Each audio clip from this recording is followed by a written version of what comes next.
Staff Sergeant Christensen. He's been in the military for almost 16 years. He was deployed to Iraq from 2004 to 2005 for Operation Iraqi Freedom. In September, he got back from his second tour in Baghdad, Iraq. So here he is, Staff Sergeant Christensen.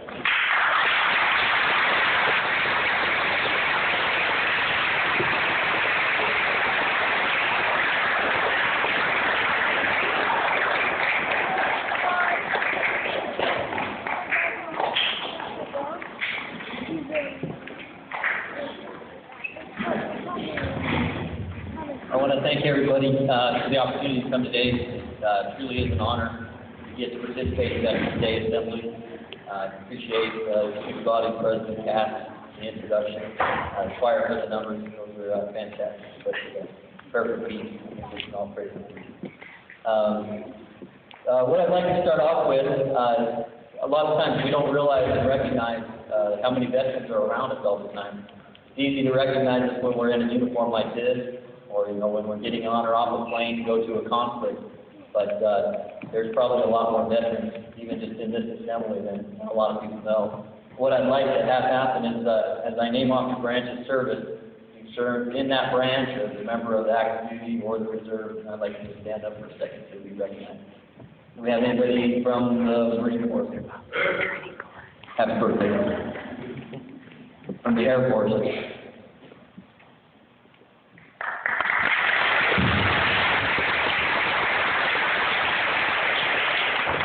From the Army.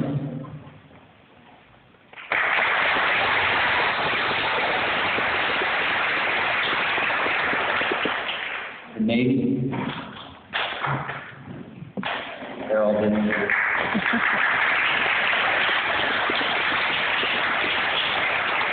About the Coast Guard. Those ones are even more rare. All right. I appreciate recognizing them. Like I said, there's veterans all around us all the time. And it's great, especially on Veterans Day, to show that appreciation for them.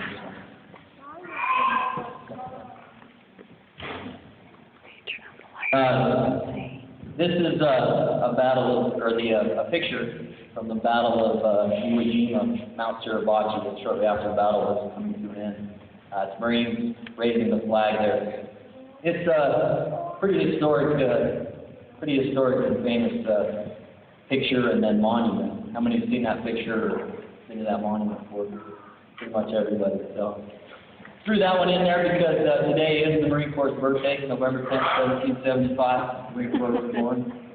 A little place in like But it's a proud tradition with all the military services. They all celebrate their birthdays with different ceremonies, and the Marine Corps is no exception.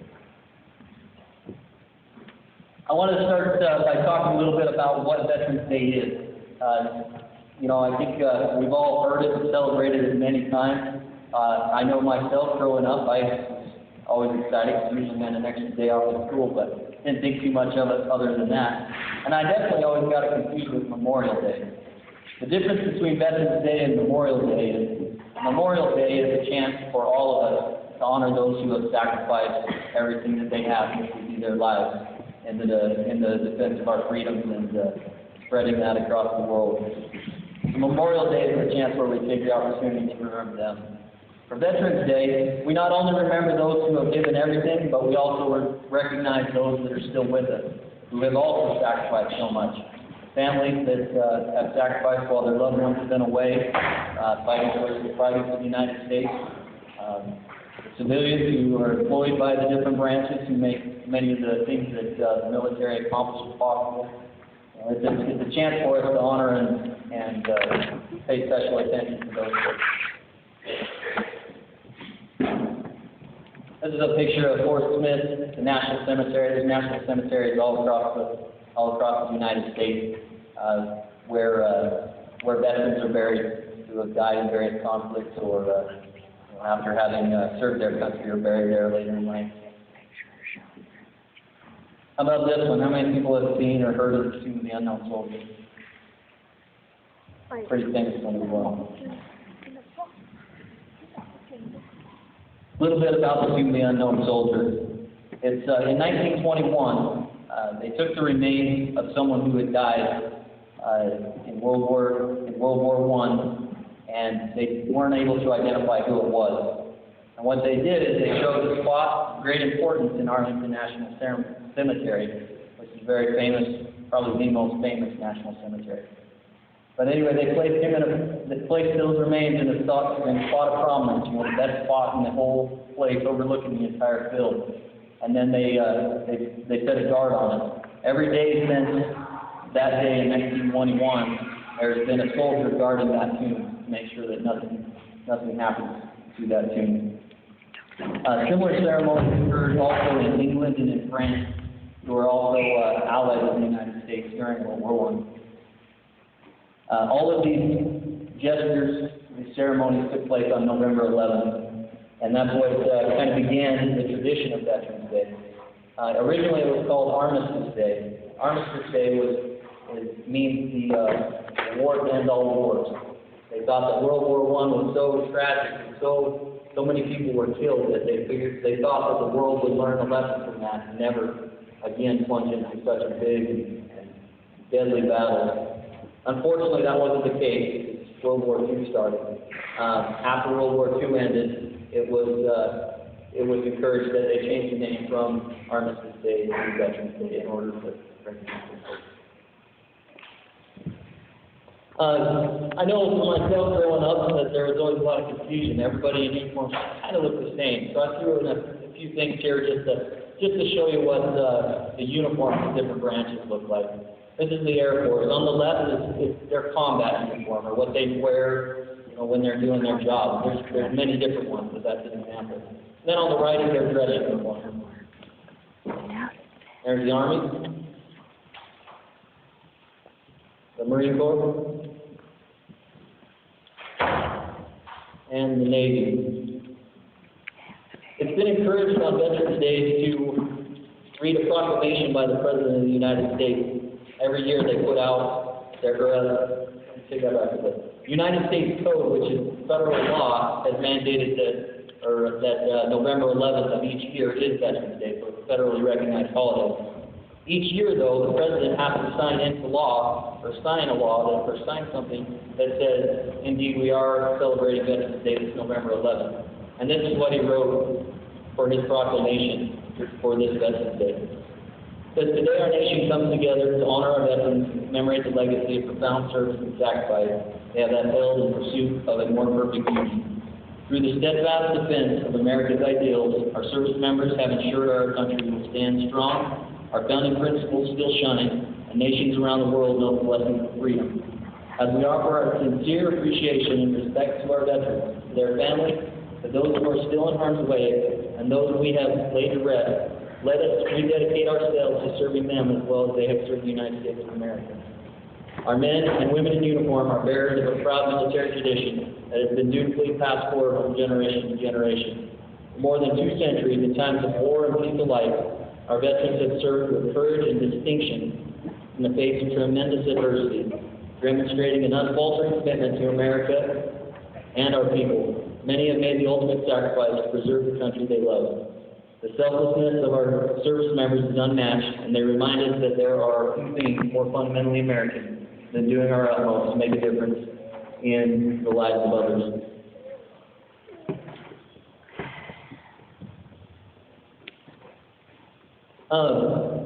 Another thing I want to touch on, as far as Veterans Day is each of the wars that the United States has been in. Now, this doesn't represent everything that the United States has been in with. We've been involved in several things that weren't declared as wars.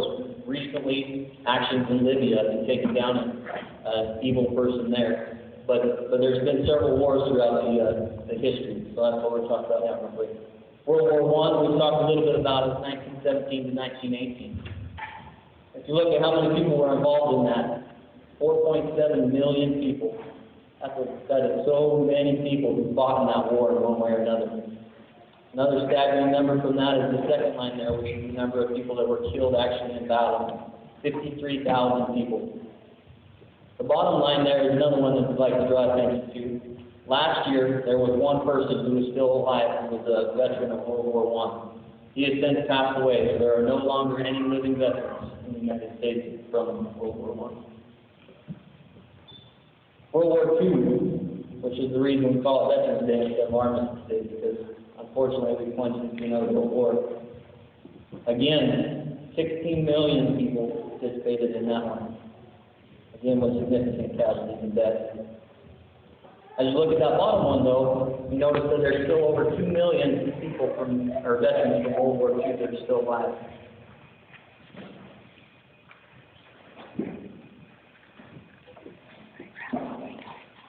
The next conflict after that is the Korean War.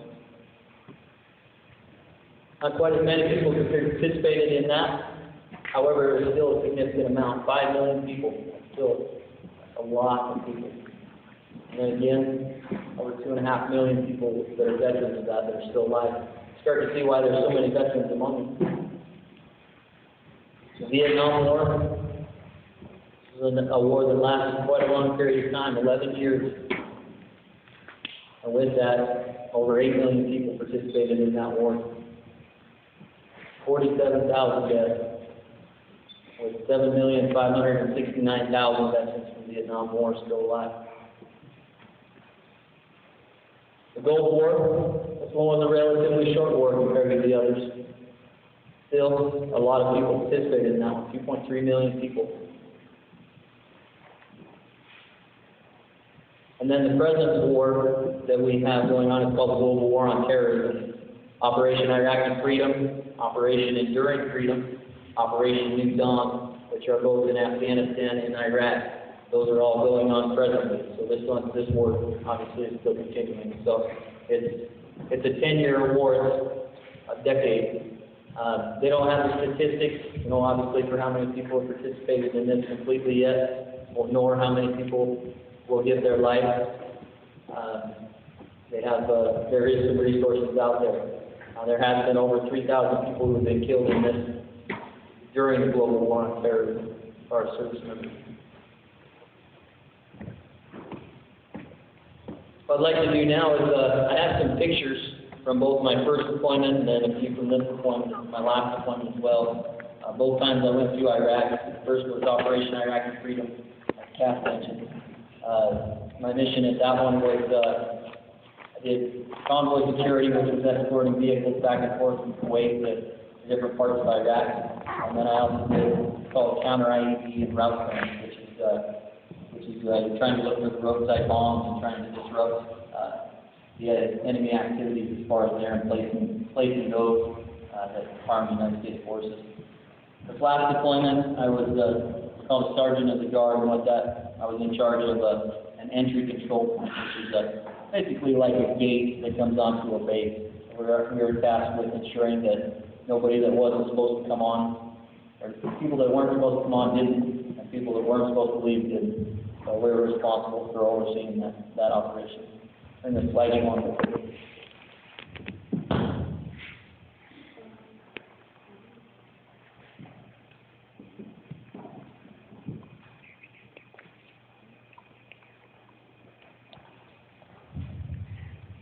What I figured I'd do is just kind of let some of these slides play in the background and then answer any questions that I can, about Iraq or about my experiences or about, anything that's related to veterans. And I don't know everything, but I'll give at least a good try at it.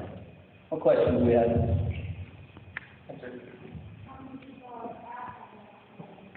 How many people are at Iraq right now fighting?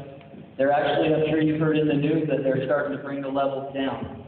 When we left, the last group was coming in, which was about 40 to 50,000 American soldiers, and those people are now starting to leave. They're talking about by the end of the year that there will be down to 10,000 American soldiers as well, American service members, not just soldiers in Iraq.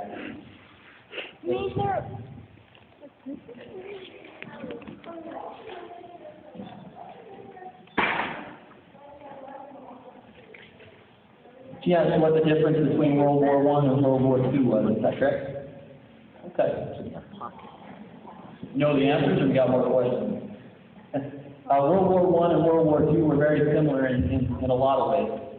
They were both, the primary issue was Germany, and a guy named Adolf Hitler, which I'm sure many of you have heard of. He had some unique views on how he thought the world should be, and he tried to spread those views to other people who were less than willing to take them on, which in turn pulled the entire world into war both times.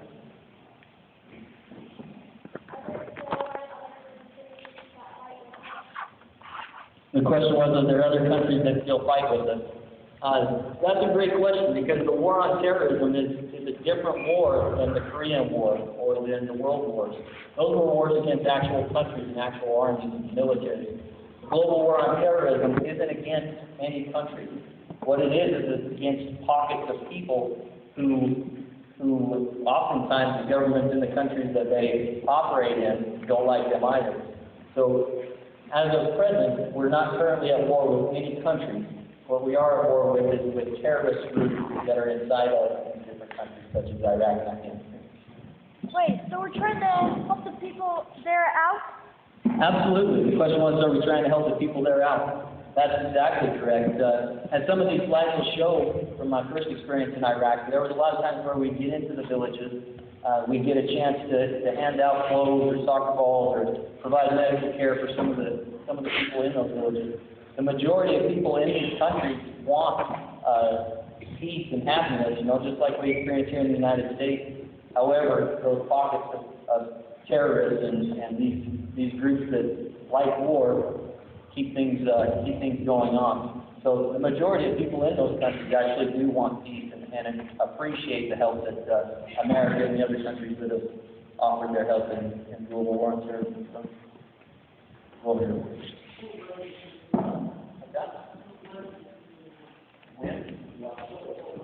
What was the Korean War? The Korean War involved, Korea was divided into North Korea and South Korea, which I'm sure you're familiar with the current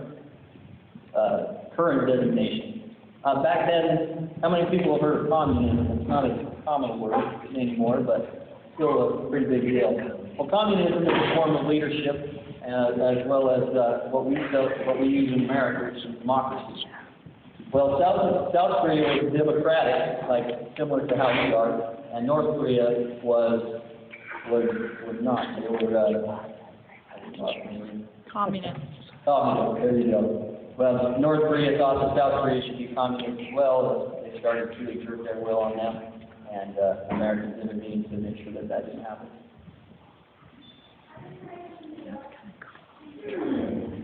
How did it change my life? Yeah, how did fighting a war change my life?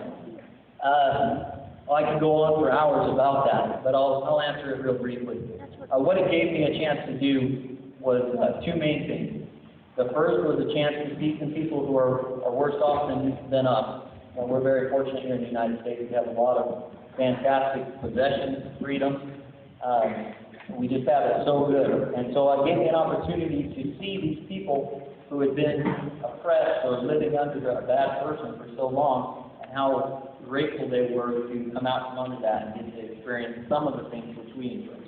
The second was the opportunity to serve with my fellow service members.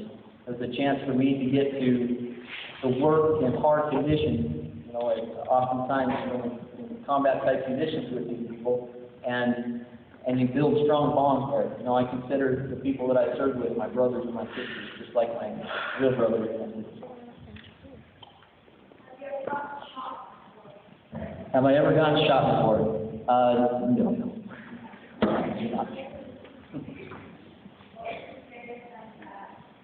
The question was the scariest time that we had, or that I had.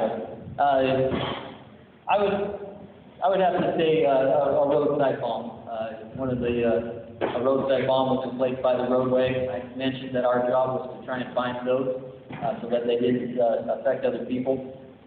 One time, one exploded next to our vehicle. We were unable to see it before it exploded. And if normally we see it, then we back up and then we get other people to come to defuse it or whatever they're working on doing. But being close to one when it explodes was definitely scary. Go over here.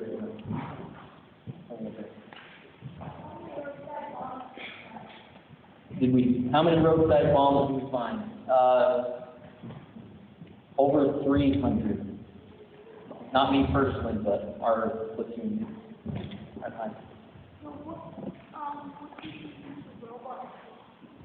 The question was, what do we use robots for? The robots are a fantastic tool that the military's invested a lot of time and money into utilizing.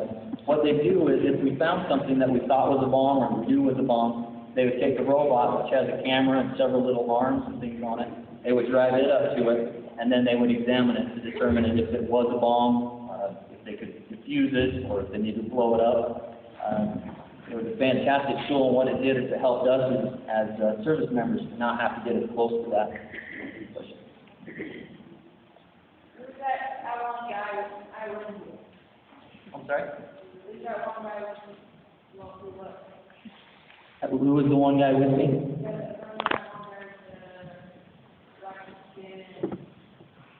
Any one of the, looks similar to one of those guys? It's, was he wearing like a military type uniform?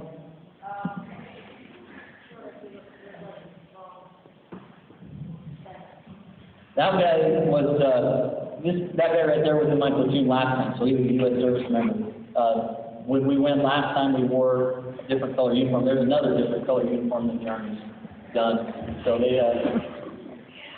they've changed their uniform several times. So that color uniform that you saw there was an example of what it used to look like. White shirt.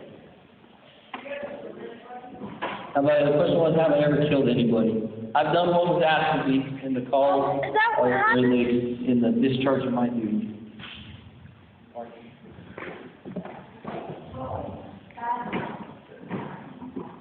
The question was, what was the status time?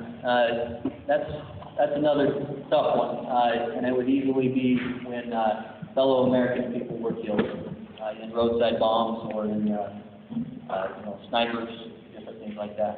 Those are what they do is they have a memorial service, where you remember them, and everybody that get a chance to gather and pay your respects to them.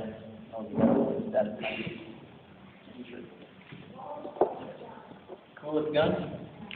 Question was, what's the coolest gun? My job is I'm a forward observer. What that is, we hide up on a hill, we use binoculars and different things to try and observe, enemy movements and things, and then we use different things to try and disrupt that. My favorite weapon that we've had the chance to use is Apache helicopters. What I'll do, what we'll do is be in that position, call in Apache helicopters, just point to them where the targets are at, and then the Apache will come in. And so I like the that right there with you. What? The question was, have I seen anything from the war that I can't get out of my head? I personally am pretty fortunate. I have a great support group in my lovely wife who works here at the school.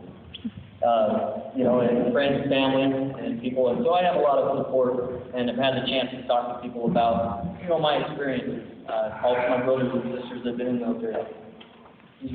And so it gives me a good chance to work through anything that I have. So I haven't had any issues where I have not been able to get things out of my head. But, there are times where you remember things that are so bad.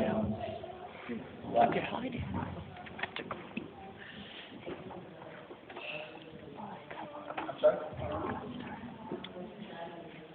Which war? Every war? Question was, how many people have died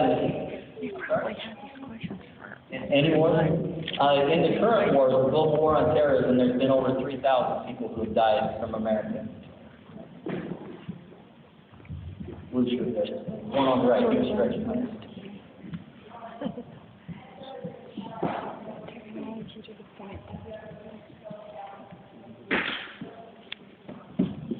The question was, have I ever been shot at by somebody from a far distance while I was looking through binoculars? Not while I was looking through binoculars, but everything else is there.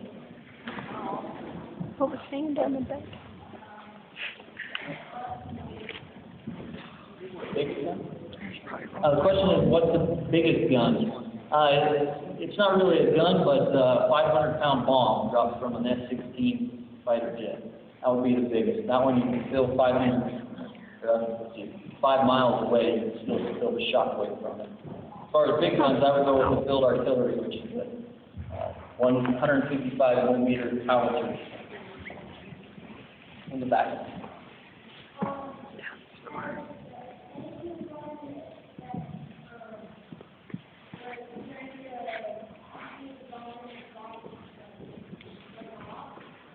The question was, has anybody that's been trying to defuse a bomb been hurt or killed because the bomb went off? Is that right? Is that pretty close? That is happened. Not any time that I've been there to see, but throughout the global war on terrorism, there has been times where that has happened. Richard, on that.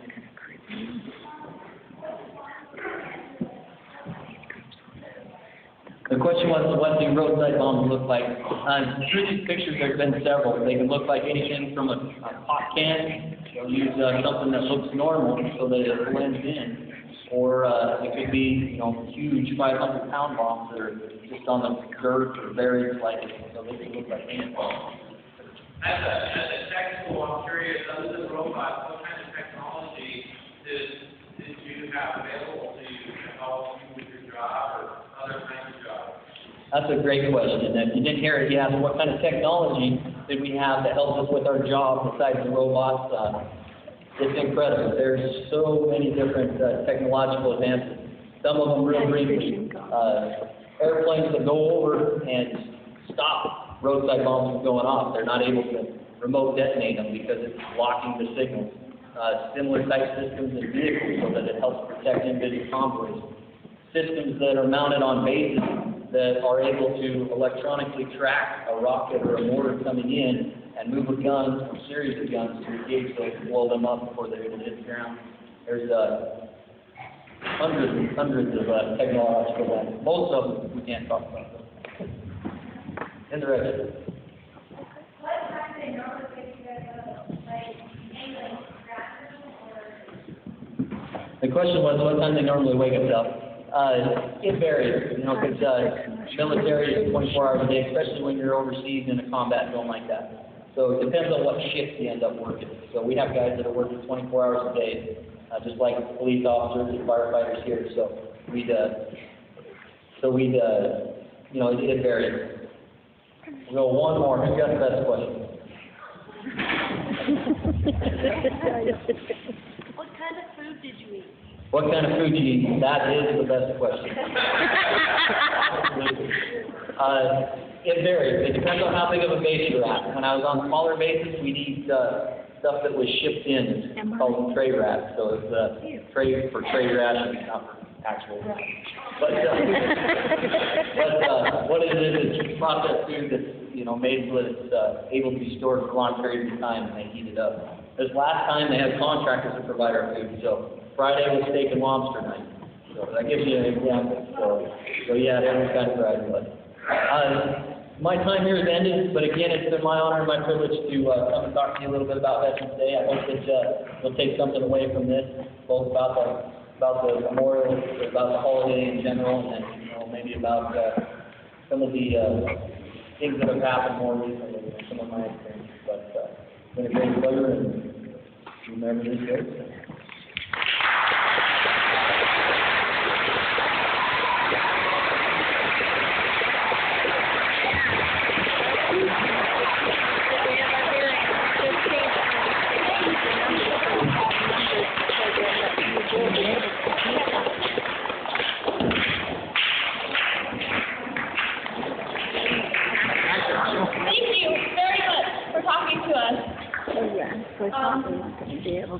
Let's give him another round of applause.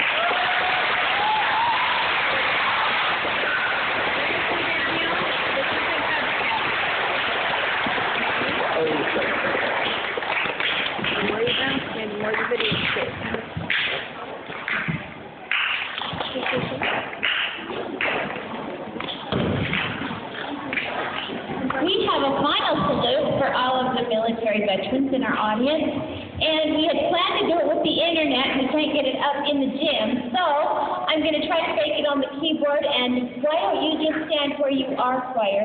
Pass them so that you have about one for every four. You can look at it if you need to pass them down, and try to get extra paper so that everybody can join in and sing the branches of the military hymns and songs with us.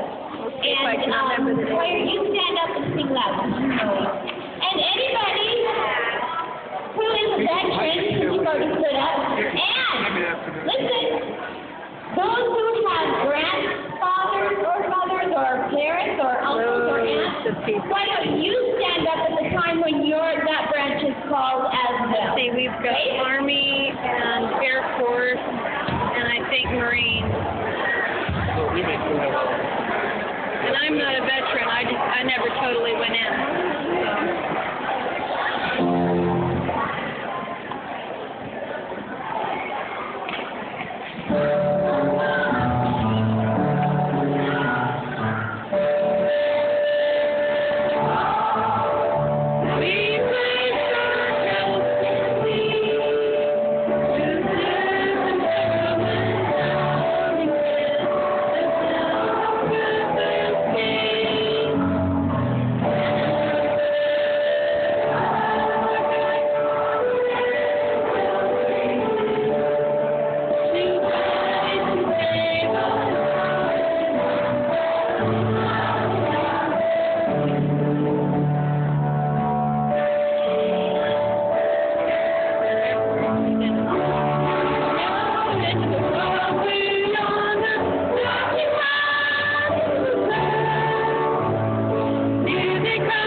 Drop the camera.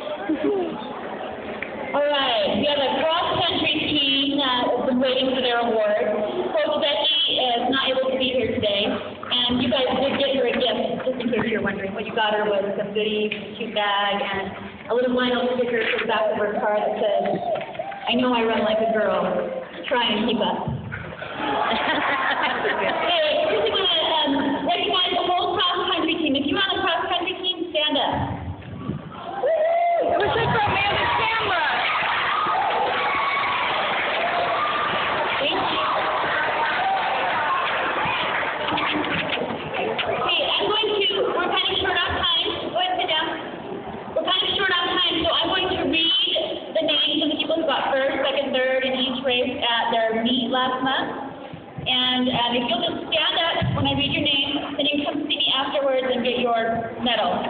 This is the first place medal. Second place medal. The one we got. Silver. And third place is the bronze one, and then there's the ribbons for fourth and fifth. Okay, in the 1/2 mile, boys, first place was Andrew Mayer.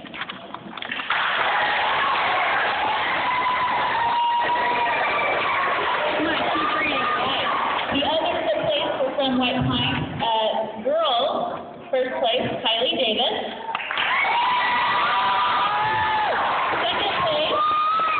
Second place, we had a tie with Abby Elliott and Shayla Trahan.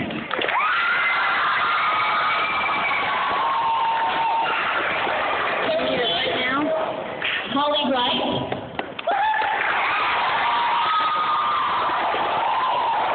Fourth place, We're doing awards. my favorite runner, I'm sure I will embarrass her, Annalisa Smith.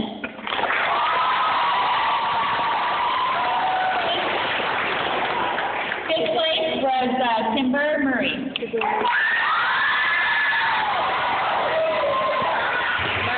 All right, on the 1 mile race, boys, second place, I just have Robert, I don't know Robert's last name.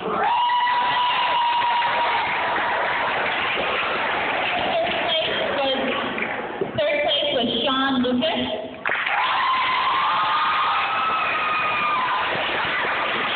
Fourth place was J.D.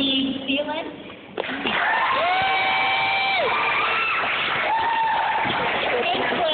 Fifth place, Travis Phillips.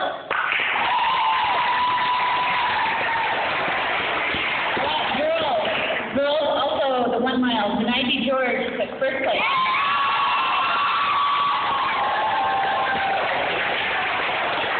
Melanie Earl took third. And Alyssa Williams took fourth. Okay, the final race, almost 2 miles, it's 1.78 miles. First place was Captain Durfee.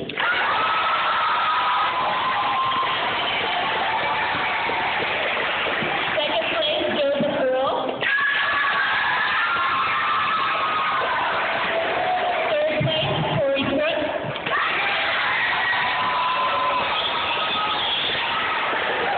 All right, we had 2 girls that placed in the almost 2 miles. Second place was Annette Seelan. And third place was Nikki Shear. All right, so come meet me over here by these doors for your medal or your ribbon after the assembly. Mrs. Davidson does want to remind everybody to check the lost and found, parents and students. Hold on a second, folks. You good, Mr. Larson? All right, we need to make sure we leave orderly. There's a lot of people in here. So let's just start with this group down here on the floor. Head out the doors, please. Otherwise, no. Great. This group down here on the floor. Go first.